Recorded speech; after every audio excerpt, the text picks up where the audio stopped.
बिस्मिल्लाहिर्रहमानिर्रहीम। अस्सलाम वालेकुम नाज़रीन, आप देख रहे हैं प्रोग्राम द लास्ट आवर। मैं हूं यासिर रशीद और प्रोग्राम में मेरे साथ मौजूद हैं सीनियर तजज़ियाकार राना मोहम्मद अजीम साहब। नाज़रीन, आज के दिन पाकिस्तान की सियासी मंजरनामे में और मसलहत अंदेशी के तहत बहुत से बयानात सुनने को भी मिले हैं और कहीं कहीं पे एक दूसरे के साथ रिफ्ट का मंजरनामा भी देखने को मिला। लेकिन मजमूई तौर पे अगर देखा जाए तो बहुत सारी अतराफ से कुछ ऐसी ज़बानें इस्तेमाल की गई हैं कि जिससे वो ये चाहते हों कि बैठ के मसाइल हल हो सकते हैं। तासुर ये मंजर आम पे आ रहा है, अब उसमें हकीकत कितनी है और बादी नज़र में वो दिखाई क्या देता है कि पाकिस्तान तहरीक इंसाफ जो है वो एक कदम पीछे हटने का फैसला कर रही है, यानी कि सख्त सियासी मौक़िफ़ से एक कदम पीछे हटने का। जबकि महमूद खान साहब ये समझते हैं कि अगर पाकिस्तान तहरीक इंसाफ जो है वो इस्टेब्लिशमेंट से बात करना चाहती है तो मैं उसके लिए ताउन करने के लिए तैयार हूँ। और उन्होंने ये कहा कि सड़कों की सियासत जो है वो आपके कारकुनान को भी थका देती है और फिर इसी तरह की बातें जो हैं वो अगर दूसरे रहनुमाओं की तरफ से भी सुनने को आती रहें तो फिर क्या होगा, आने वाले दिनों में क्या होने वाला है।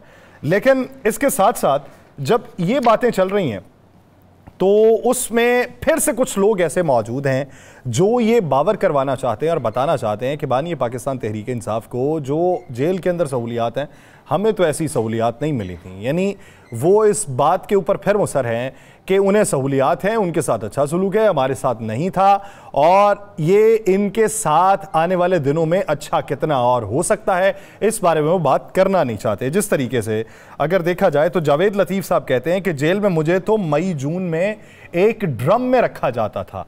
अब जावेद लतीफ़ साहब की तरफ से जब ये बात मंजर आम पे आई है तो शायद वो ये समझते हैं कि जो हम पे बीते थे रंज सारे वो किसी पे बीते तो वो समझे, शायद ये इरादा है। लेकिन क्या ये सारे मंजरनामे में कि अभी जब वज़ीर आज़म जो है वो चाइना के अंदर मौजूद हैं और आज उन्होंने वहाँ पे मुलाकातें भी की हैं पाकिस्तान में सरमायाकारी के हवाले से, लेकिन पाकिस्तान स्टॉक एक्सचेंज को देखें तो पिछले एक हफ्ते में 4000 पॉइंट्स की जो गिरावट है, इस पूरे मंजरनामे में रास्ता कौन सा होगा जो बीच में से निकल सकता है? राना साहब की तरफ बढ़ते हैं। राना साहब, क्या समझते हैं कि क्या वाकई आपने भी कहा था कि कल की समाअत के बाद कुछ न कुछ डेवलपमेंट्स होनी शुरू होंगी, कुछ होती दिखाई दी? बिस्मिल्लाहिर्रहमानिर्रहीम। अस्सलातु वस्सलामु अलैका या सय्यदी या रसूल अल्लाह, अस्सलातु वस्सलामु अलैका या सय्यदी या हबीब अल्लाह। देखिए यासर, एक चीज़ तो बड़ी क्लियर हो गई, कल की समाअत के बाद बहुत सी चीज़ें क्लियर होकर सामने आना शुरू हो गई कि वो तमाम लोग जो चाहते हैं पाकिस्तान के अंदर मुसालहत की सियासत हो, जो चाहते हैं पाकिस्तान के अंदर सियासी इस्तेहकाम हो, मुआशी इस्तेहकाम हो, उन्होंने तो अपने रवैयों में तब्दीली कर ली है। आपने गौर किया असद कैसर साहब के रवैये में, आपने गौर किया और बहुत से रवैयों में तब्दीली शुरू हो गई है। आपने गौर किया है कि कल खुद अदालत उस्मा में यह कहा गया कि जनाब आप इमरान खान के हवाले से कि आपका रवैया बहुत आप मिच्योर नजर आ रहे हैं, मतलब पहले से बहुत फर्क है। लेकिन आज इन तमाम चीज़ों को सबूताज करने के लिए अचानक से मियाँ जावेद लतीफ़ साहब नाजिल होते हैं और मियाँ जावेद लतीफ़ साहब किसी और जगह नहीं बल्कि वो मॉडल टोन में प्रेस कॉन्फ्रेंस करते हैं। इसका मतलब है मियाँ जावेद लतीफ़ साहब को प्रेस कॉन्फ्रेंस मॉडल टोन में करने की हदायत, प्रेस कॉन्फ्रेंस करने की इजाज़त, प्रेस कॉन्फ्रेंस में क्या क्या कहना है वो आपको पता है, मुझे पता है, शायद हम वो बयान ना कर सकें। अगर हम वो कहेंगे तो किसी और जुमरे में आएंगे, वो कहेंगे तो जनाब वो सियासी लीडर हैं। उन लोगों ने उन्होंने जो अल्फाज इस्तेमाल किए उससे तो मुझे ये नजर आ रहा है कि एक वो कैंप जो कुछ अरसे से बिल्कुल अपना बयानिया तब्दील कर रहा है, पुराने बयानिए पे आ रहा है, वो कैंप किसी सूरत में नहीं चाहता कि तहरीक इंसाफ के साथ को मुज़ाकरात जो है वो हो, किसी सूरत में नहीं चाहता कि तहरीक इंसाफ के साथ कोई मामला ठीक हो, किसी सूरत में नहीं चाहता कि पाकिस्तान के अंदर कोई पुरअमन माहौल हो। एक तो बड़ी क्लियर सी चीज। और एक बहुत से लोग ऐसे हैं जिसमें से मेरी खुद बात हुई आज, उन्होंने कहा नहीं जी बिल्कुल मुज़ाकरात होने चाहिए, मुज़ाकरात सियासी लोगों का काम है और ये मुज़ाकरात आखिर मुज़ाकरात ही होने हैं और इससे ज्यादा कुछ हो नहीं सकता, क्योंकि वो तमाम कुव्वतें जो हमें पैसा देना चाह रही हैं, जो हम पे फंडिंग करना चाह रही हैं, चाहे वो कर्ज की सूरत में है, चाहे वो इन्वेस्टमेंट की सूरत में है, वो सबसे पहले पाकिस्तान के अंदर सियासी माहौल को बेहतर देखना चाहते हैं। वो कोई भी शख्स पाकिस्तान में ऐसी इन्वेस्टमेंट नहीं करेगा जब उसे यहां पर दंगा फसाद एहतजाज या ऐसी चीजें नजर आएंगी, वो कोई भी नहीं करेगा। ना ही पाकिस्तान किसी ऐसी जगह पे करेगा इन्वेस्टमेंट जहां पे ये सब कुछ होगा। लेकिन राणा साहब ये जो आप इन्वेस्टमेंट की बात कर रहे हैं कि इन्वेस्टमेंट यहाँ पे कोई नहीं करेगा, यार खुदा का वास्ता टल जाओ, खुदा का वास्ता यार टल जाओ। यासर रशीद साहब टल जाए आप तो यार, आप क्यों जख्मों पे नमक फेंकते हैं हमारे? मुझे एक बात तो बता दें यार, क्यों फेंकते हैं यार? ये मैच हमने हार नहीं था। क्यों? कौन कहता हम मैच जीतने गए थे? अगर मेरे प्रोड्यूसर साहब जरा बहुत अरसा पहले ख्वाजा आसिफ साहब का एक बयान सुना दें, अगर है बयान उनके पास के नहीं? कौन से वाला? एक वीडियो क्लिप है तो यार जिसमें उन्होंने कहा है कि हम जी भी अमेरिका के लिए रहे हैं, अमेरिका चाहे तो हम जी सकते हैं, ऑक्सीजन है, ये सारा कुछ है। जब मेरे मुल्क का वजीर, मेरे मुल्क के जुम्मेदार ये कहें कि जनाब अमेरिका माई बाप है, अगर हम इस वक्त वेंटिलेटर पर हैं और उस वो वेंटिलेटर की ऑक्सीजन, उसकी चाबी, उसकी फला चीजें अमेरिका के पास हैं, तो फिर जब आपके वजीर ये कह रहे हो तो फिर आप मुझे बताएं आपकी टीम वहां पे क्या खेलेगी? हालांकि क्रिकेट में सियासत नहीं होती, लेकिन हमने ये देख लिया है कि सियासत में क्रिकेट होती है। क्रिकेट में सियासत नहीं है, सियासत में क्रिकेट है। और यासिर साहब, ये आपका पसंदीदा खेल था। रात को कसम ले ले, मैंने लोगों को रोते देखा है, मैंने लोगों को वो बातें करते सुना है कि तस्वुर से बाहर है। सर मेरा दिमाग, मैं आप यकीन नहीं करेंगे, 1.5 घंटा सुन रहा है, बिल्कुल सुन, यानी कोई समझ नहीं आ रही कि क्या है। यानी वो 159 पे समझ नहीं आ रही थी तो सुपर ओवर वाला मरहला ही तो वैसे ही लग गए।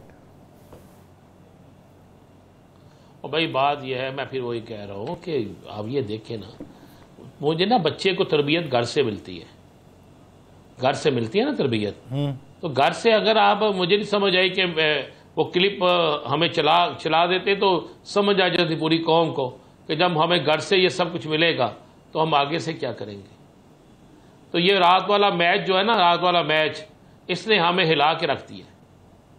ख्वाजा आसफ के बयान ने हम पर एक सवालिया निशान डाल दिया था कि क्या हम खुद मुख्तार हैं, क्या हम गयूर कौम हैं, क्या हम आज़ाद कौम हैं, क्या हम पाकिस्तानी जो हैं, जो अब एक एटमी कुव्वत हैं। हम 28 मई को छुट्टी भी करते हैं, हम 28 मई के दिन को भी मनाते हैं। तो फिर ख्वाजा आसफ का बयान जो है, क्या वो बानी तहरीक इंसाफ के ट्वीट से ज्यादा बुरा बयान नहीं है? अगर बयान नहीं है तो मैं भेज सकता हूं अभी बयान, वो चला सकते हैं आप। सर वो सभी को चल सकता है, मालूम तो है, बात यह है, मालूम तो है कि जब कहा गया, मालूम तो है सभी को, वो तो उसी वक्त की बात है कि bagger कांट्स B chooser.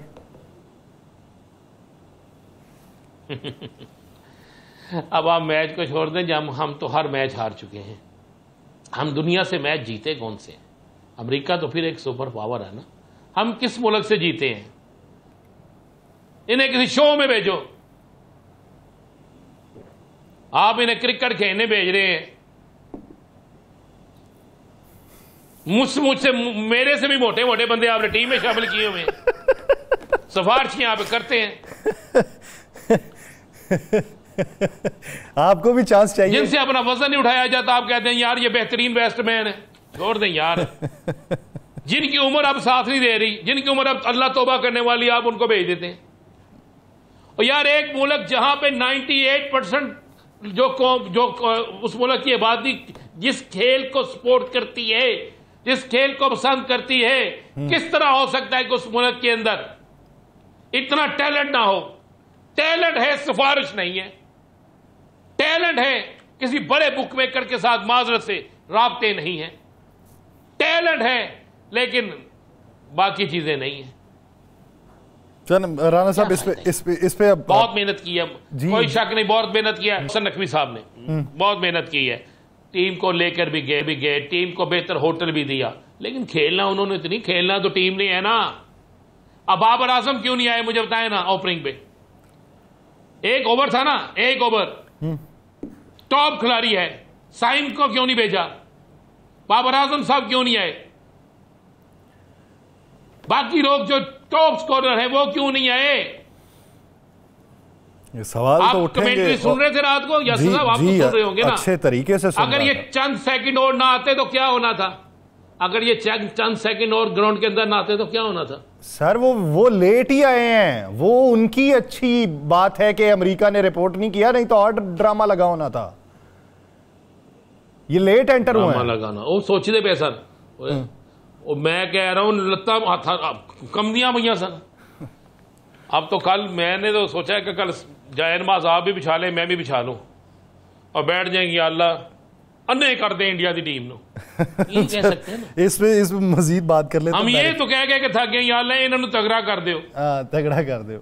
Barrister Daniyal Chaudhary साहब इसी बीच राणा साहब हमें ज्वाइन कर चुके हैं। कोई तो खुश बैरिस्टर दानियाल साहब ज्वाइन कर चुके हैं। बहुत बैरिस्टर दानियाल चौधरी साहब इस हवाले से अपना वक्त देने के लिए सियासी मंजरनामे पे तो बात करनी है। अब वो आप चलती हुई गुफ्तगू में आप भी अपनी थोड़ी सी राय दे दें कि कैसी कैफियत हैं आपकी, और कथारसिस जो है आप भी थोड़ा सा कर लें कल के मैच के हवाले से। जी बड़ा अनफॉर्चुनेट था जी कल का मैच तो, और ये ठीक कह रहे हैं जो भाई बोल रहे थे मेरे से पहले कि अनफॉर्चुनेट है, टीम को बेहतर परफॉर्म करना चाहिए था। फिर वंस अगेन कि जब आपकी कंटिन्यूटी नहीं होती चीज़ों में, आपके स्टैंडर्ड में, तो लेकिन तो फिर ऐसे रिजल्ट्स आते हैं। लेकिन the team could have played much better जी। तो बड़े होपफुल हैं कि आगे जो मैचेस होंगे उससे बेहतर परफॉर्म करेंगे। ये आगे कल इंडिया से मैच है हमारा। अमेरिका तो अभी नई टीम आई है, इंडिया तो आपकी बात से एग्री करता हूँ कि दुआएं यही कर सकते हैं कि वो अंधे हो जाए। हाँ ओ अन्ने हो जाए ना, असि नहीं खेलना ओ अन्ने हो जाए। सर उनके लिए कोई बदवाएं करेंगे तो हाल निकलेगा, बड़ा मुश्किल ही लग रहा है। खुदा की कसम ऐसे लग रहा है। लेकिन मैं आपको एक बात बताऊं, अभी जो उन्होंने बड़ी अच्छी बात की कि देखें, एक चीज से तो मैं एग्री करता हूं कि क्या हमारे पास फुकदान है कि जहां गली गली में क्रिकेट हो रहा है कि हमारे पास फिट प्लेयर्स नहीं है। क्या उस एज फैक्टर को, फिटनेस के लिए उस एज फैक्टर में भी और उस वेट फैक्टर में भी, ये ठीक कह रहे हैं कि हमारे जितने वजन वाले लोग जो आधा घंटा नहीं भाग सकते, अगर वो वहां बैटिंग करेंगे तो फिर यही हाल होगा। या उस उम्र के लोग जिनको अल्लाह अल्लाह करना चाहिए, वो बैठ के आपके 2020 स्पोर्ट्स देखे। 2020 जो है ये तो है ही स्पोर्ट्स फॉर यंग पीपल, ठीक है ना, वहां ये खेल रहे होंगे तो फिर यही हाल होगा। वो हमारी खेल में सियासत चल रही है, हमारी सियासत में खेल चल रहा है। हाँ बिल्कुल यासर साहब, आप ये अंदाजा लगा लेना कि वहाब रियाज कितने खुशकिस्मत आदमी हैं कि 6 बॉलों पे 6 छक्के बने लगे और वजीर बन गए।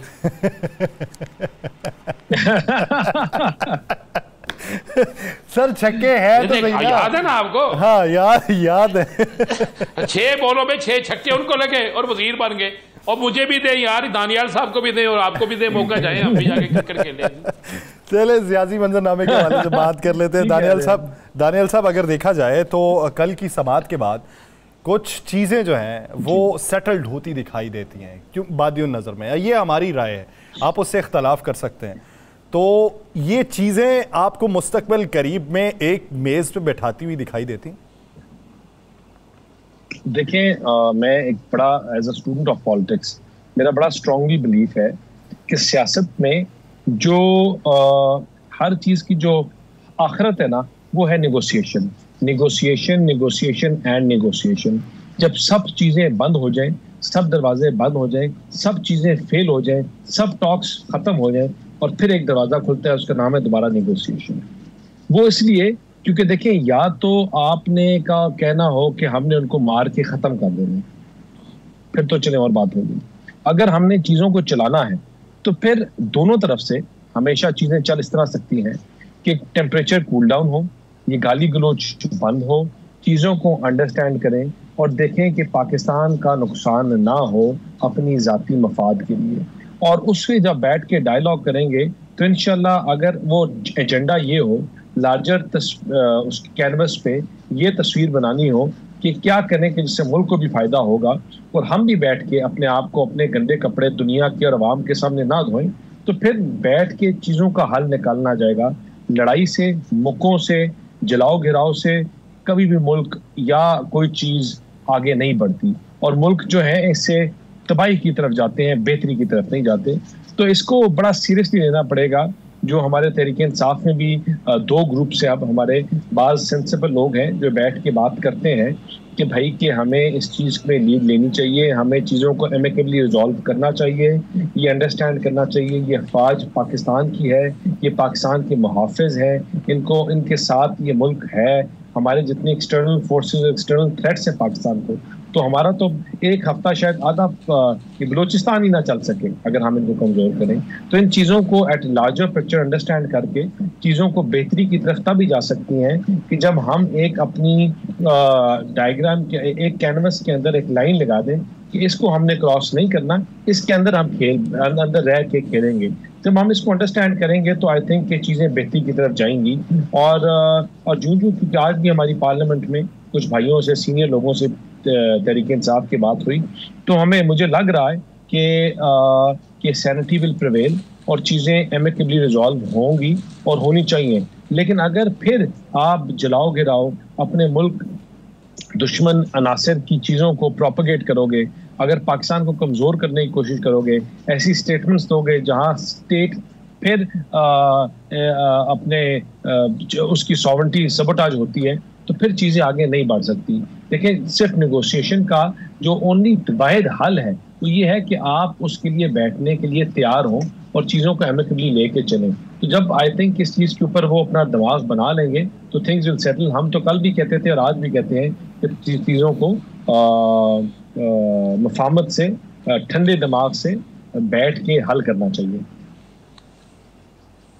दानियाल साहब, आज एक बड़ी अच्छी अप्रोच हुई कि असद कैसर साहब ने भी मुज़ाकरात की, कहा कि बिल्कुल होने चाहिए, उमर अयूब साहब ने भी कहा। लेकिन जहां पर अब एक तरफ से नरमी आई, मुज़ाकरात की बात शुरू हुई, तो दूसरी तरफ मियां जवेद लतीफ़ साहब ने धुआंधार प्रेस कॉन्फ्रेंस कर दी। देखिए, चाहे कोई मर्जी प्रेस कॉन्फ्रेंस करे, मैंने फिर ये कहा कि as a student of politics, वो कहते हैं he who knows history can never be defeated in future, कि आपने देखें जिन मुल्कों में ये चीज़ें बार बार ख़राब हमने की, ये चीज़ें की, वो चीज़ें मुल्क आगे नहीं बढ़े। देखिए, आपने एक चीज़ अंडरस्टैंड करनी है हमने कि पाकिस्तान आज उस पोजीशन पे है कि हम ये चीज़ ये लड़ाई अफोर्ड नहीं कर सकते।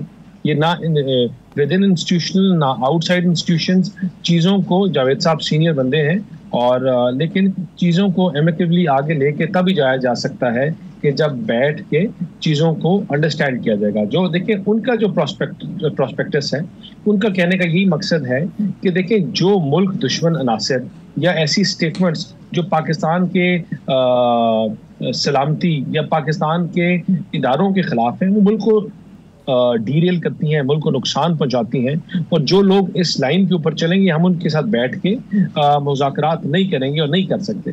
लेकिन फिर वो लोग भी हैं जमात में जो चीज़ों को अंडरस्टैंड करते हैं, जिनकी सोच नहीं है, जो जलाओ घिराव की सियासत में बिलीव नहीं करते, जो चाहते हैं कि मुल्क आगे बढ़े, जो चाहते हैं कि दानियाल साहब छोटी सी एक बात, यहीं पे आपको माजरत से रोक रहा हूँ। तो मियां जवेद लतीफ़ साहब के आज से एक माह पहले के बयानात निकालने आप नहीं, मैं आपकी कुछ देखिए, जब मियां साहब के जो बयानात हैं या चीजें हैं, वो एक हद तक उन्होंने मियां जवेद लतीफ़ नहीं, मैं उन्हीं की बात कर रहा हूँ जी। मियां जावेद लतीफ़ साहब तो अपने उन बयानात की क्लैरिटी खुद दे सकते हैं, लेकिन चीज़ ये है कि वो जो उनकी आज ये प्रेस कॉन्फ्रेंस है, इसका लुबे लुबाब यही है कि उनके साथ बैठकर तभी चीज़ें आगे चलाई जा सकती हैं जब उस चीज़ की सीरियसनेस को अंडरस्टैंड करेंगे और मुल्की इदारों के ऊपर जो अटैक करना है इसको रोकेंगे और बंद करेंगे। अच्छा, अब बैरिस्टर दानियाल साहब गुफ्तगू सुनते हैं, शिबली फराज साहब ने गुफ्तगू की है आज के मौजू के ऊपर स्पीकर साहब को लेके। शिबली फराज साहब की गुफ्तगू का कुछ जायजा करते हैं, फिर मैं आपकी तरफ आता हूँ। आपने उनको बिठा के उसको आपने डेकोरेशन पीस बना दिया है। Walked in after I took chair. Sorry, he was sitting here. Walked in after I took chair. Well, he was sitting here. After I took chair. He was sitting here. No, he was not. I just saw him coming in. आप जरा अपनी tone नीचे करें। आप बोले, आप कैसे बात कर रही हैं? ऐसे ही बात करें जैसे आप लोग हाउस को धौंस और धांधली और गुंडागर्दी में नहीं जाने दें। अच्छा, अब ये मंजरनामा आप देखें, पलवा शाह खान पर चेयरमैन ऑफ पैनल की सदारत करने पर एतराज़ था। फिर इस तरीके से अगर हमारे ऐवान बाला में या ऐवान ज़ेरी में ये रवैया अपनाया जाएगा तो फिर हब्स कैसे खत्म होगा? देखिए, मैंने फिर बात की कि देखें कोई इतने बड़े इश्यूज नहीं होते हैं जिनको हम बैठ के इतना बड़ा इशू बना लेते हैं। आपको थोड़ी सी टॉलरेंस, हमारी सोसाइटी में इट इज़ वेरी अनफॉर्चुनेट कि एक सफ़ेद और काला हो गया कि या तुम चोर हो या तुम गद्दार हो, या तुम हक पे हो या तुम गद्दार हो। देखिए, एक मिडिल वे जो होता है जिसको ग्रे एरिया कहते हैं, आप लोगों में जो एक्सेप्टेबिलिटी, लोगों में टॉलरेंस, वो इतना ज़्यादा आपने पोलिटिसाइज और इतना ज़्यादा पोलराइज कर दिया है एज ए नेशन कि लोग बर्दाश्त करने के लिए तैयार नहीं है। ये तो एक आप सेनेट की बात कर रहे हैं, मैं आपको बात बताऊं कि जो तफरीक और नफरत और ये जो बीज बोए हुए हैं, इसकी हद यहाँ तक चली गई है कि लोगों के घरों में डाइनिंग टेबल्स के ऊपर लड़ाइयाँ हो जाती है फैमिलियों की, इस तफरीक की वजह से। देखिए, हम पूरी ज़िंदगी पढ़े हैं, बाहर रहे हैं, हम लोगों ने अपनी नौकरियाँ की हैं। बाहर के ममालिक में you would have to people would have their own difference of opinion, और कभी आपकी आवाज़ भी ऊंची नहीं होती।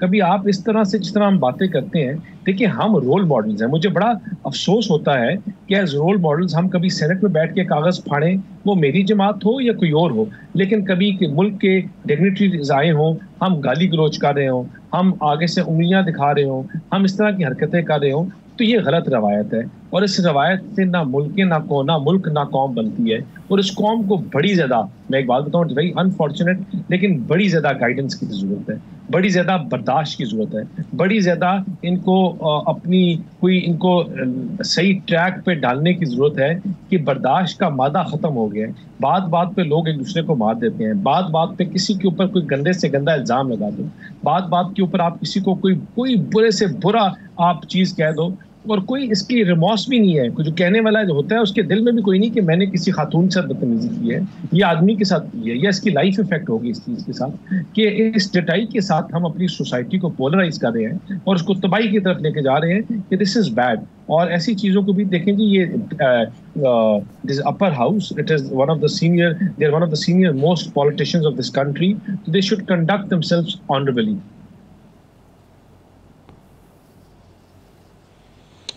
दानियार साहब, फिर इस सारे मामलात को आप मानते भी हैं, देखते भी हैं, कुछ चीज़ें ख़राब भी हो रही हैं, सब्र का पैमाना भी लबरेज हो रहा है। कोई मुल्क भी जो यहाँ पे इन्वेस्टमेंट करना चाहेगा, वो इस मुल्क के अंदर सबसे पहले सियासी इस्तेहकाम चाहेगा। इसके लिए कोई एक हल तो होगा ना, कोई एक हल। देखिए, देखें as a young politician and young businessman also, जो मेरे दोस्त हैं, हम बाहर पढ़े हैं, जो कारोबार बाहर कर रहे हैं, हम उनको अपॉर्चुनिटीज दिखाते हैं पाकिस्तान में, यंग हैं, उनके पास पैसों की कमी नहीं है। पाकिस्तान में एक्सपर्ट्स बैठे हैं जिनके पास पैसों की कमी नहीं है। जो फॉरेनर्स हैं जो पाकिस्तान में इन्वेस्ट करते हैं, वो दो चीज़ें मांगते हैं, एक सेफ्टी और सिक्योरिटी विद इन्वेस्टमेंट्स, और दूसरा कंटिन्यूटी ऑफ पॉलिसी। देखिए, जब तक ये दो चीज़ें नहीं होंगी, कंटिन्यूटी ऑफ पॉलिसी जो है वो इतनी इंपॉर्टेंट है कि देखिए, एक हुकूमत आती है और वो कहती है कि जिसके पास काला है वो बिल्कुल ठीक है, और 10 दिन बाद या 6 महीने बाद दूसरी हुकूमत आती है और वो कहती है कि जिसके पास काला है वो सबसे गलत है और जिसके पास नीला है वो सबसे ठीक है। ठीक है ना? आपकी एक पूरी पॉलिसी शिफ्ट हुई और जो कारोबार लगाने व करने वाले बंदे वो तो उस चीज़ में फंस गए। पाकिस्तान में कंटिन्यूटी ऑफ पॉलिसी, देखिए आज हमारे साथ हमारे दुश्मन ममालिक जिसमें इलेक्शन हुए हैं, 15 साल से एक पॉलिसी चल रही है, वो खराब है, वो ठीक है, वो गलत लोग हैं, वो जो भी हैं, लेकिन उनकी कंटिन्यूटी ऑफ पॉलिसी में आपकी चीज़ें उन्होंने अपनी मुल्क की मैशत को कहाँ लेके गए हैं। मैं हर बंदे को एक चीज़ कहता हूँ as a student of economy कि आप कितनी इकोनॉमी में जाए ना, आप एक घर में देख लें कि अगर आप हर महीने अपने घर में अपना जो सर्विंग वाला बंदा है वो चेंज करेंगे तो मुझे बताएं कि आपका क्या रिजल्ट आएगा। अच्छा दानियाल साहब, आप जब मईशत की बात कर रहे हैं तो आप कहते हैं जी पॉलिसी में कंटिन्यूटी नहीं होती। अब इसी हुकूमत के होते हुए स्टॉक एक्सचेंज जो है वो तारीख की बुलंद तरीन सतह पे गया।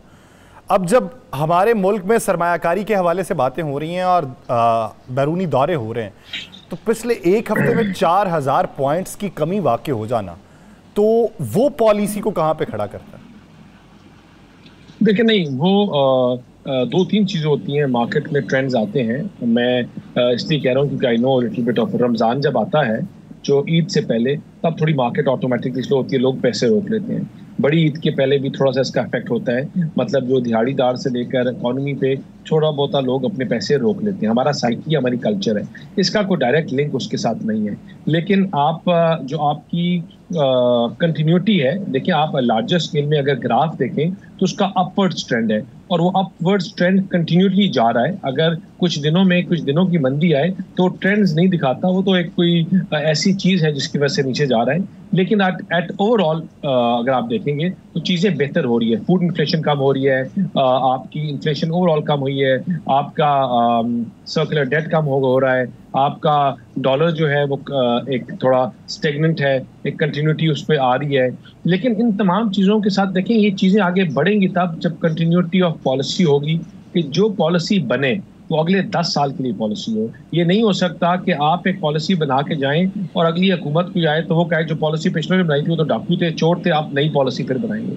कोई भी इस मुल्क में इन्वेस्ट नहीं करेगा। आज अगर सीपैक की अगर ये हुकूमतों को उठा के ना हमें भेजा होता तो आज सीपैक चल रहा होता। आज सीपैक पे जो बांग्लादेश में जाके इंडस्ट्री लगी है, जो पावर प्लांट्स लगे हैं, वो पाकिस्तान में लगे होते। अब 10 साल बाद हमें फिर होश आई है तो अब हम मिन्नतें कर रहे हैं मुल्कों की कि जो आपने हमसे वादा किया था खुदा के लिए वो आप प्रोजेक्ट्स दोबारा शुरू करें। वो कह रहे हैं हमने शुरू कर दिए।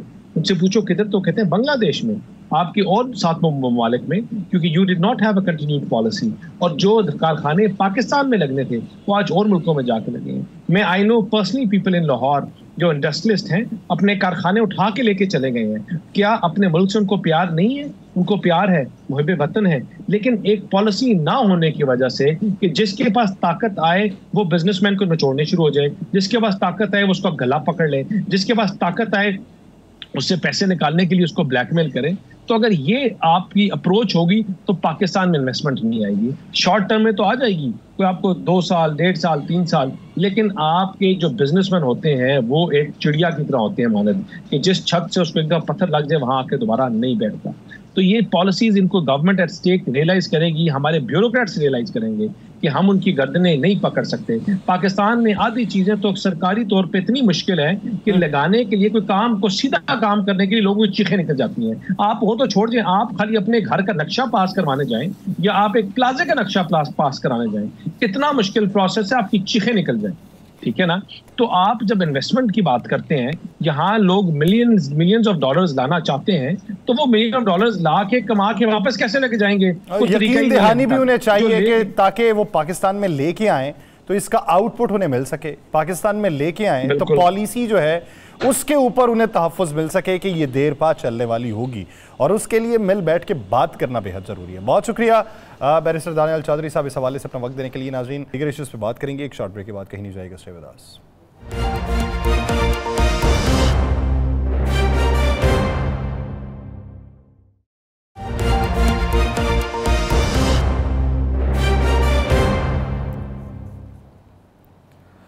ब्रेक के बाद खुशामदीद नाज़रीन। इस जो मंजरनामा है जिसकी हम बात कर रहे हैं कि क्या कोई ऐसे हवाले निकल सकते हैं या कोई ऐसे मसाइल हैं कि जिनके ऊपर बैठ के बात हो सकती है और हम दिल के अंदर कोई नरमी पैदा कर सकते हैं, कदूरतें मिटा सकते हैं, या फिर एक तरफ से अगर खामोशी की जो है वो गूंज सुनाई देगी, कभी कभार खामोशियाँ भी गूंजती हैं, अगर खामोशी की गूंज सुनाई देगी तो उसमें फिर कोई और हुक भी क्या सुनाई देती रहेगी। जिस तरीके से आज जावेद लतीफ़ साहब ने जब एक मोमेंटम बन रहा है तो उसके अंदर आके फिर गुफ्तगू की है तो क्या बनेगा। सियासी मंजरनामे पे मजमूई तौर पे बात करने के लिए हमें ज्वाइन किया पाकिस्तान तहरीक इंसाफ के रहनुमा शौकत बसरा साहब ने। बसरा साहब, बहुत शुक्रिया आपके वक्त का। बसरा साहब, आपकी तपस्या, आपके जो चिल्ले हैं वो कहाँ तक पहुँचे हैं? कभी शिकायत आप सुप्रीम कोर्ट में जाके लगाते हैं, कभी इलेक्शन ट्रिब्यूनल में जाके लगाते हैं, अब तो आपने शिकायत जाके अगर देखा जाए तो वालिद की कब्र पे भी जाके लगानी शुरू कर दी है। क्या उसका कोई नतीजा निकलता हुआ दिखाई देता है आपको? राना अजीम साहब और यासर रशीद साहब, माशाल्लाह आपकी बड़ी गहरी नज़र है। ये बदकिस्मती है हमारे निज़ाम की, ये बदकिस्मती है हमारे फेलियर है हमारे सिस्टम का कि पाकिस्तान में आज जो हमारी अदलिया 137 नंबर पे अगर ये ना होता तो आज हम इस तरह, आप कह रहे हैं कि कभी आप इलेक्शन कमीशन जा रहे हैं, कभी हाई कोर्ट जा रहे हैं, कभी सुप्रीम कोर्ट जा रहे हैं, और कभी आप वो जो लोग हारे हुए हैं फार्म 47 की पैदावार उनके वालदैन की कब्रों पे जा रहे हैं। ये तो आखिरी चीज़ है कि हम इनको, इस निज़ाम को और इस वक्त पाकिस्तान में जुल्म जबर की इंतहा है, उसको एक्सपोज करने के लिए जा रहे हैं। क्योंकि मेरी गुजारिश सुनिए, ये मैंडेट इमरान खान का मैंडेट है। अवाम ने उस इमरान खान को, जिन्होंने अपने लिए नहीं, जो पाकिस्तान के लिए और आने वाली नस्लों के लिए जद्दोजहद कर रहे हैं, जो जेल में बैठे हैं, जिन्होंने सिर्फ और सिर्फ पाकिस्तान में हमेशा रूल ऑफ लॉ की बात की है, मुझे बताइए कि आपने पूरा जोर लगा लिया, पार्टी तोड़ ली, आपने कहा इमरान खान की हिस्ट्री, इन सब लोगों को, जिन लोगों को लोग जेल में देखना चाहते थे, आपने अवाम की राय को मुस्तरद किया। तो अब तो हम हर दरवाज़ा नॉक कर रहे हैं। तो मैं तो कब्र पे इस पे गया था एजाजुल हक के, कि एजाजुल हक सिर्फ एक, एजाजुल हक तो एक सिंबल है ना।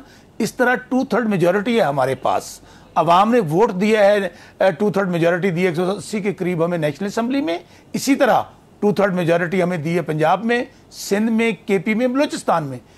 एजाजुल हक को मैंने ये चैलेंज किया था कि अगर तुम वोटों से जीते हो तो तुम चले ना, तो इलेक्शन कमीशन में आ रहे हो ना सुप्रीम कोर्ट, आपको पता है मैं काजी फायजा की अदालत में गया था, कुरान पाक लेकर, और काजी फायजीसा 100 मोटो ले लेते। आपको याद है खान साहब उनकी अदालत में पेश हुए थे, हमारी दरखास्तें वहाँ पड़ी हैं। खान साहब ने अपनी ज़ात की बात नहीं की।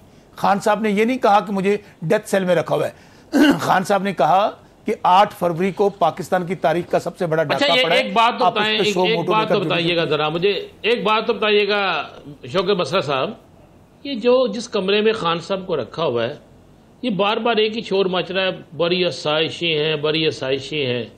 ये कौन सी साजिशें हैं जो उनको नहीं मिली और खान साहब को मिली हैं? सबसे पहले तो राना अजीम साहब, इमरान खान जो पाकिस्तान का फ़ख्र हैं, सिर्फ पाकिस्तानियों के लिए नहीं, दुनिया भर में पाकिस्तान की पहचान है, जिन्होंने 3 आपके कैंसर हॉस्पिटल बनाए, नमल यूनिवर्सिटी बनाई, पाकिस्तान के लिए वर्ल्ड कप जीत कर आए। आज इमरान खान को, जो पाकिस्तान की 90% आबादी को रिप्रेजेंट करते हैं, पाकिस्तान की वाहिद फेडरेशन की अलामत हैं, आज देखिए हमने उनको जेल में, बल्कि डेथ सेल में बंद किया हुआ। और मुखालिफिन क्या कह रहे थे कि उनको हमने 8-8 कमरे दिए हुए हैं, 5 स्टार की ज़िंदगी इंजॉय कर रहे हैं। आप ये अंदाज़ा कीजिए, ये तो अच्छा हुआ कि उन्होंने, और खान साहब ने क्या किया, खान साहब ने इसकी शिकायत किसी को नहीं की। खान साहब सुप्रीम कोर्ट में 2 दफ़ा पेश हुए, उन्होंने ज़ात की बात नहीं की। उन्होंने वहाँ भी देखिए, उन्होंने कहा अगर मैं अपने लिए आसानी पैदा करना चाहूँ, इस डेथ सेल से निकलना चाहूँ, तो मैं नैब तरमीम को सपोर्ट कर दूँ, लेकिन मेरा मुल्क दिवालिया हो जाएगा। उन्होंने उस डेथ सेल को, देखे मैं खुद पॉलिटिकल प्रिजनर हूँ, इमरान खान साहब को 8x10 के कमरे में रखा हुआ, उसी कमरे के अंदर साबिक वजीर आजम पाकिस्तान, जो पाकिस्तान का फख्र हैं, जो पाकिस्तान की सबसे बड़ी पार्टी के लीडर हैं, 8x10 का सेल, वहीं बाथरूम का कोई कम दरवाज़ा नहीं, खुली छत और ऊपर उसके कैमरा, सारी रात जहाँ पे लाइट जलती है, और साथ बाथरूम के कूलर, जाए नमाज पड़ा है। राना साहब उस कमरे में आप देख लें कि जाए नमाज बिछाने की जगह नहीं है। लेकिन एक दिन भी खान साहब ने अपनी ज़ात की बात नहीं की। और मुकाबला अगर कर लें, कंपैरिजन कर लें, खाना भी कहाँ खा रहे हैं, मुशक्कती खाना बनाकर दे रहे हैं। और दूसरा वो खानदान जो मुल्क से सारा पैसा लूट कर चला गया, मियां नवाज। आप कह रहे हैं मुशक्कती बना के दे रहे हैं, मुशक्कतियों ने 60 लाख रुपया लगवा दिए। अच्छा, आप मेरी गुजारिश सुन लें मेरे भाई, खान साहब अपनी जेब से खाने का बिल अदा कर रहे हैं, वो भी हम गवर्नमेंट पे उसका खर्चा नहीं डाल रहे, कि गवर्नमेंट का फर्ज होता है कि जो प्रिजनर्स होते हैं उनको खाना देते हैं, अपने पैसे के जरिए वहां पे खाना बनवा रहे हैं। नहीं, क्या आपके पास इसकी कोई रसीद है? क्या आप इसकी रसीद, क्या इसकी मैं आपको पूरी एविडेंस दे सकता हूं पैसे? राना साहब पूरी एविडेंस आप मुझे नेक्स्ट प्रोग्राम बुला लीजिएगा, मैं पूरी आपको इसकी एविडेंस दूंगा। और दूसरी बात, राना साहब आप मियां नवाज शरीफ की जेल निकाल लें, वहां पर क्या था, ड्राइंग रूम कमरे, अलग बाथरूम, वहां पे मुशक्कती अवेलेबल, उनको कुक अवेलेबल, खाना बना के दे रहे हैं। और खाना उनका कहां से आ रहा है? घरों से आ रहा है, 5 स्टार होटलों से आ रहा है। और डेली 50-100 लोग उनको मिल रहे हैं, और वहां खाबे चल रहे हैं, सिरी पाए चल रहे हैं। मरियम बीबी के तो वो जो जिस ड्राइंग रूम में थी वहां पे, अगर आपके पास तस्वीरें तो वो चला दे, वरना मैं दे देता हूं। मोबाइल फोन वहां से उनके मिल रहे हैं। और सबसे बढ़कर खान साहब का जो 1 साल हो गया जेल में है, उनको कोई बीमारी लाहक नहीं हुई, उन्होंने नहीं कहा मुझे अस्पताल भेज दें। मेरे भाई जब ये जाते हैं, इनके प्लेटलेट्स गिर जाते हैं। जेल जाने से पहले एक बीमारी नहीं होती, ऑल ऑफ सडन 70-100 बीमारियां हो जाती हैं और फिर ये अस्पतालों में चले जाते हैं। और फिर क्या होता है, रातों रात पूरी कौम सो रही होती है, ये डील करके मुल्क से बाहर चले जाते हैं। खान साहब ने, मैं फिर बार बार कह रहा हूं, इनको मैं आज भी कहता हूं कि इमरान खान को आप झुका नहीं सकेंगे। सबसे बढ़कर बुशरा बेगम, आप उनको, खान साहब को तोड़ने के लिए, खान साहब को झुकाने के लिए हमारी उस बहन को आपने निकाह, आज दुनिया तमस्खर उड़ा रही है कि पाकिस्तान का साबिक वजीर आजम एक शादी के जुर्म में जेल में पड़ा हुआ है और बाकी सब जमानतें हो गई हैं। हमारी माएँ बहनें बेटियां, आप डॉक्टर यास्मीन राशिद को ले लें, आप आलिया हमजा, किसी का मैं किसका नाम लूं, सबको जेलों से निकलते हैं, दोबारा पर्चे देते हैं। सो खान साहब ने साबित कर दिया जो कहते थे कि इमरान खान 10 दिन जेल नहीं काट सकता। और क्या क्या गलीज इल्जामात राना साहब लगाते थे, क्या क्या गलीज इल्जामात लगाते थे, मेरी ज़बान इजाज़त नहीं देती। आज उन लोगों को कम अज़ कम उनमें इतनी अखलाकी जरूरत होनी चाहिए कि ओपनली माफ़ी मांगे कि वो क्या क्या कहते थे खान साहब के मुतल्लिक। और फिर इन्होंने, आपको मैं फिर कहूँ, जो झूठ बोले कौम के सामने, खान साहब तो बड़ी लैविश जिंदगी वहां पे गुजार रहे हैं। अच्छा, आए मुझे अच्छा, बसरा साहब ये एक चीज बताइएगा, जो तस्वीर मंजर आम पे आई हैं, उन तस्वीर में से कुछ झूठ है? क्या कह रहे हैं, क्या कह रहे हैं? तस्वीर मंजर आम पे आई हैं, यानी उनके जो सेल की तस्वीर है जिसमें LED लगी हुई है, एयर कूलर है, कुर्सी है, मैट्रेस है, या उसके अलावा वो एक कुर्सी उन्हें दी हुई है जिसपे स्ट्रेचिंग बेल्ट है, या एक साइकिल है, या वो राहदारी, उसमें से कुछ झूठ है?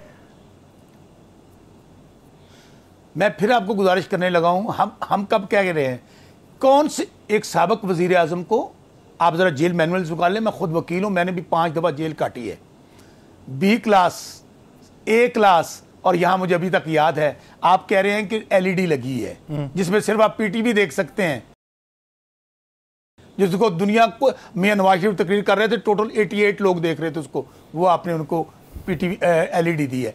कूलर हर कैदी के पास मौजूद है यासर भाई, वहां पर जेल के अंदर। आगे चलें, मियां नवाज शरीफ पकड़े गए, मियां शहबाज शरीफ ने लेटर लिखा चीफ सेक्रेटरी को, मेरे भाई के गुर्दे फेल हो जाएंगे, मेरा भाई तो AC के बगैर रह नहीं सकता।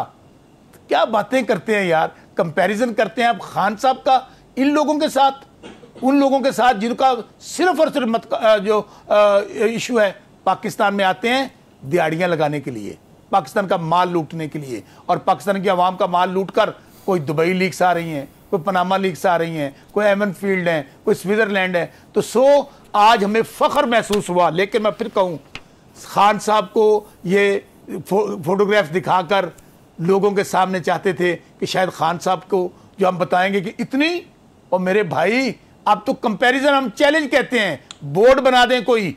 मियां नवाज शरीफ ने जो जेल काटी है, मुझे पता है मियां नवाज शरीफ कौन सी जेल काटते हैं, जरदारी साहब कौन कौन से अस्पतालों में रहे हैं और वहां क्या क्या होता रहा है, कौन। और खान साहब को उनकी फैमिली के लोग नहीं मिल सकते मेरे भाई, फैमिली के लोग, एक दिन में 6 लोग यहाँ पर। बसरा साहब, मुज़ाकरात की बात हो रही है, बसरा साहब मुज़ाकरात की बात हो रही है, इशारा दिया जा रहा है मुज़ाकरात।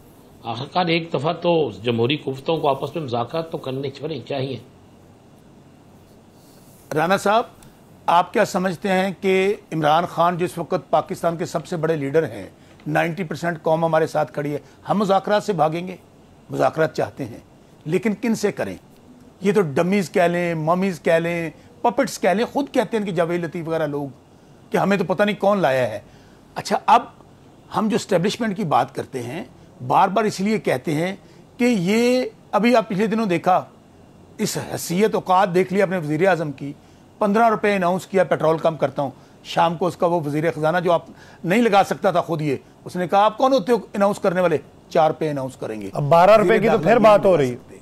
वज़ीर, सुन तो लेना, वज़ीर ख़जाना ये नहीं लगा सकते। सो मेरे भाई, मुज़ाकरात करना चाहते हैं हम मुज़ाकरात अगर स्टैब्लिशमेंट का कहते हैं तो इसलिए कहते हैं, आज मैं फिर कहता हूँ स्टैब्लिशमेंट ये अनाउंस कर दे, मैं बार बार कह रहा हूँ, स्टैब्लिशमेंट को हम सिर्फ ये कहते हैं, इनके पल्ले क्या है। जब मियां नवाज शरीफ हार गया, कहा जाता था मियां जी तो आवेगा, लग पता जावेगा, मियां कबूतर उड़ा रहे हैं, तोते उड़ा रहे हैं, तंदूरां दे विजिट कर रहे हैं। अगर मियां नवाज शरीफ हार गया, मरियम बीबी हार गई, शहबाज शरीफ हार गया, तो मुझे बताएं जीता कौन है? अब 17 सीटें आप उन लोगों को मुसल्लत कर दें एज ए वज़ीर आज़म किसी को सदर, किसी को वजीर आला, किसी को गवर्नर, बताएं इनके पास इख्तियार क्या है? अच्छा क्या तो अच्छा आप जब इतना क्लेम करते हैं बसरा साहब के ये हारे हुए हैं, ठीक है, कोई एक नहीं 10 नहीं 20 नहीं, आप सैकड़ों नशिस्तों का दावा करते हैं, लेकिन आप ये भी समझते हैं कि निज़ाम इंसाफ से आपको रिलीफ भी मिलता है।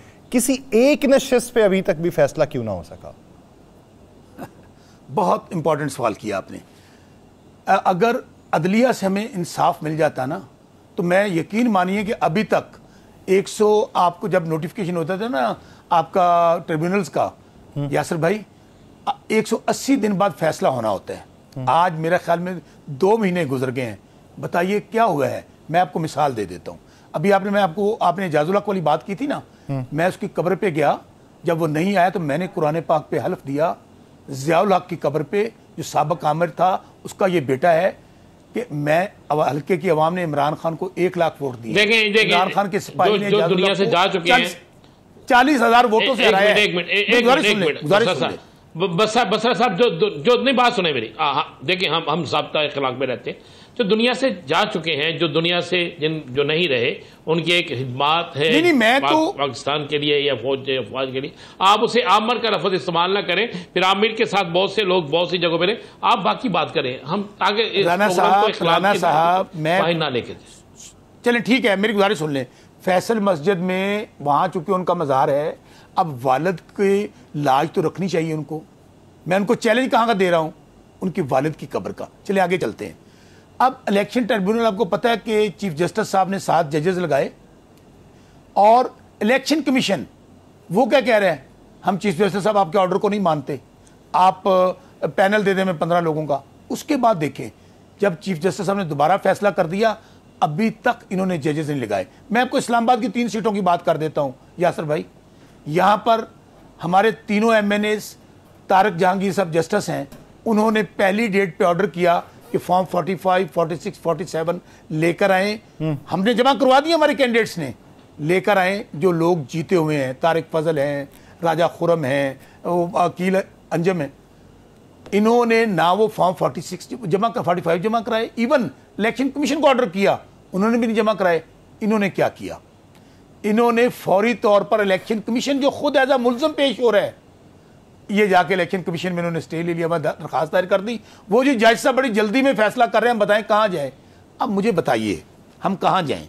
हम एक काम तो मैं आपको खबर दे रहा हूँ, जो काम शौकत बसरा ने ज़ियाउल हक की कब्र पे जाकर किया है, हम तमाम लोग जो पाकिस्तान में जीते हुए हैं, अल्लाह के हुक्म से इमरान खान को जेल में होने के बावजूद, पार्टी तोड़ने के बावजूद, निशान लेने के बावजूद लोगों ने वोट दिए। हम सब लोग चीफ जस्टिस सुप्रीम कोर्ट काजी फाइज साहब की अदालत के सामने आ रहे हैं।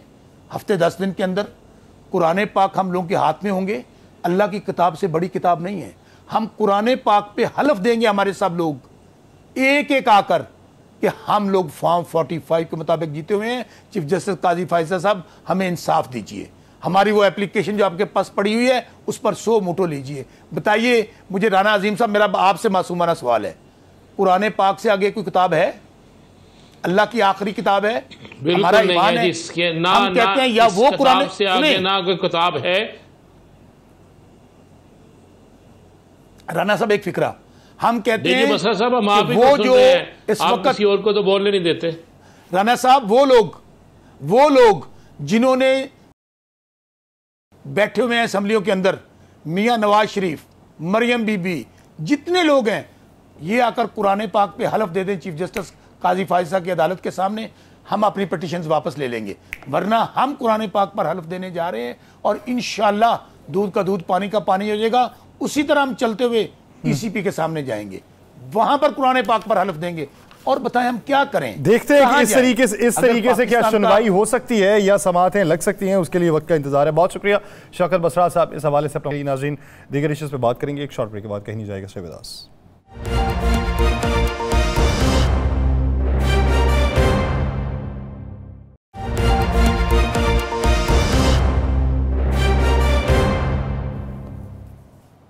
ब्रेक के बाद खुशामदीद शौकत बसरा साहब जो बात करके गए हैं कि हम सुप्रीम कोर्ट के बाहर जाएंगे और वहाँ पे जाके हलफ देंगे। राना साहब, क्या कोई तहरीक आपको चलती हुई दिखाई देती है? और ये जमीयत उलमा इस्लाम फ़े क्या पाकिस्तान तहरीक इंसाफ के साथ इत्तेहाद कर रही है या फिर अपने तय रास्ता अपना रही है?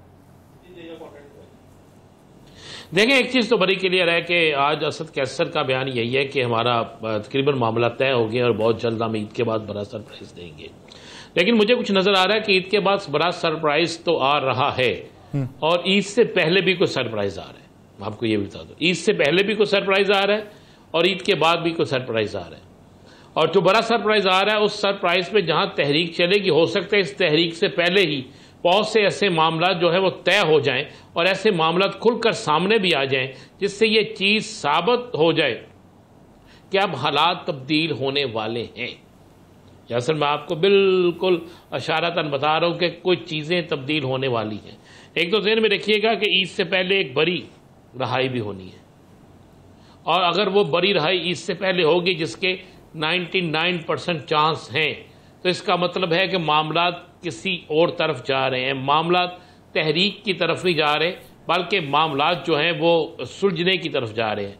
और अगर बड़ी ईद से पहले वो रहाई ना हुई और मजीद मामला उन पर केस डाले गए किसी पे, यानी आप कह रहे हैं यानी अगर बड़ी ईद से पहले के दिन अगर लगाए जाए, राना साहब एक वाइस चेयरमैन, बड़ी ईद से पहले के अगर दिन लगाए जाएं तो मजमूई तौर पे अब 10 दिन भी नहीं बनते। चांद तो आज नजर आ चुका ईद का, तो यानी अगला एक हफ्ता आप कह रहे हैं अहम है?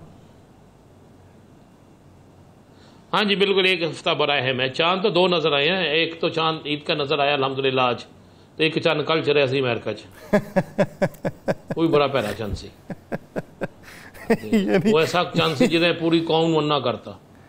यानी आपके सीने में अभी तक जलन है? वो चांद नहीं चढ़े ना, नहीं जलन की मैं साउथ अफ्रीका का खिला रही हूँ मुझे पाकिस्तानी हूँ यार मैं। यासर साहब, आप कहते हैं जलन है, क्या करूं? मैंने तो आपसे कहा कि इससे बेहतर मुझे और आपको भेज दे, और मुझसे भी मोटे बंदे आपने पाकिस्तान टीम में शामिल किए हुए हैं यार। जिसका अल्लाह तौबा करने का टाइम आप उसे भेज देते हैं ओपनिंग पे। और मैंने सऊदी सफीर साहब का बयान पढ़ा ना कि पाकिस्तान टीम वर्ल्ड कप जीत के आए इंशाल्लाह मैं कहूँगा, पाकिस्तान तो मेरा है ना, इन सबको सरकारी शाही मेहमान बना के हज कराएंगे। मैं कहा उन्नी देर तक करे कोई खरारी अल्लाह करे जिंदा ही रहेंगे किन्नी जिन्नी उम्र जरी हरकत ने। तो बात यह है कि अल्लाह करे जी इनकी लंबी उम्र हो, सेहत हो, तंदुरुस्ती हो, ये जीत कर आए। सऊदी अरब इन्हें सरकारी हज तो कराएगा, पूरी कौम भी इन्हें हज कराएगी, लेकिन जो जा चंद कल चढ़ाया होना चढ़ान कौम को मेहरबानी हो चंद चढ़ान जरा कौम के ऊपर हम खर्चा भी डाल चुके हैं कि वो आसाइशें जो बानी पीटीआई को मुयसर हैं वो सभी को मुयसर आएँ, तो उसका भी खर्चा हमने बर्दाश्त करना है, इनका भी खर्चा हमने बर्दाश्त करना है। ऊपर से आप ये देखें कि उधर कराची वालों के लिए 10 रुपए बिजली की कीमत बढ़ा दी है। तो मुझे एक बात तो बताएं यार, एक मिनट ठहरे यासर साहब, ये जो खर्चा बर्दाश्त कर रहे हैं क्रिकेट टीम का, वो भी तो अभी ये हार के भी है तो हम ही खर्चा पा रहे हैं ना, और हमारे टैक्सों से इन्हें पैसे मिलते हैं ना। हम तो ऐसे शहजादे लोग हैं बादशाह, हम तो वो कौम है कि हम ईद का चांद इतना महंगा देखते हैं उतनी महंगी ईद नहीं होती। इतना महंगा चांद देखते हैं ईद का, सब कुछ खर्चा किसको बढ़ता है? आवाम को बढ़ता है, किसी और को तो नहीं बढ़ता। यार एक नेक काम है ना, आप नमाज पढ़ने के पैसे लेते हैं, नमाज पढ़ने का आप सवाब लेते हैं, नमाज पढ़ने का आप अजर लेते हैं, नमाज पढ़ने पे रोजे आखिरत आपको अल्लाह जन्नत में मकाम देता है। तो यार ये जो रवायते हलाल कमेटी और ये भी लेकिन मुफ्त में चांद देखने जा रहे हैं, ये कौन सा मीना बाजार देखने जा रहे हैं? लेकिन चांद जिसने चढ़ाया है वो उतारे भी तो कोई सूरत नजर आए। नाज़रीन, प्रोग्राम का वक्त खत्म हुआ चाहता है, आपसे मुलाकात होगी अगले हफ्ते। अपना बहुत सा ख्याल रखिएगा, अल्लाह ने के पास।